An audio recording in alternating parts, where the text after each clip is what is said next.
one question that entrepreneurs have is that the differentiation between when they're ready for the VC round and when they're ready for an angel round. And I think from the investor standpoint, it's usually pretty straightforward.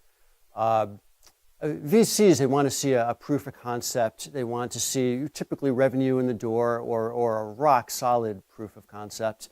They maybe want to see IP and then proof of scalability and perhaps barriers to entry. I think angels are a little bit more accepting, a little bit more willing to just kind of step out on a limb with an entrepreneur and say, okay, I understand your story. I understand you're going to make revenue someday. I'm willing to take a risk with you. The quid pro quo is your valuation is not going to be great. But on the other hand, your story is early of not making revenue yet. I'm an angel, I'm in with you. VCs want to hear a lot more than that. So I break it down very simplistically into complexity and size. That's the first screening tool. So the bigger amount of money that you need to raise, or the more complicated the raise is going to be, it's probably going to be moving over into a venture capital area. And so when you're looking to raise high 6 figures, high 7 figures, you're going to need to be in a different arena.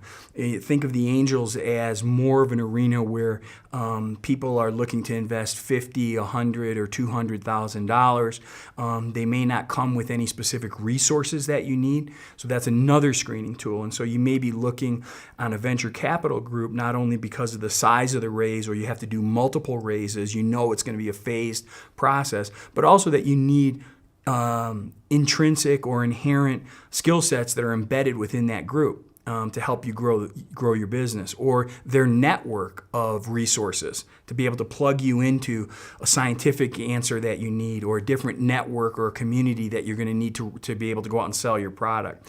And so mostly I think of it as the complexity, the size, and what you need. Now, some people, if they're smart, will look to angels and do such a great presentation that they can pick and choose their angels, and then are picking their angels not only because they can raise money, but also because of the intangibles that they bring. They may have experience in that background. They may have a network that's directly connected to the market that you want to go into.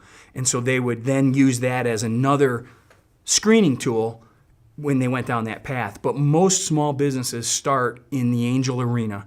That's been my experience over the last 30 years. And so if they think of it that way and they start to build their presentation according to who they're going to talk to, that's another step to be able to help them reach that audience in a more effective way.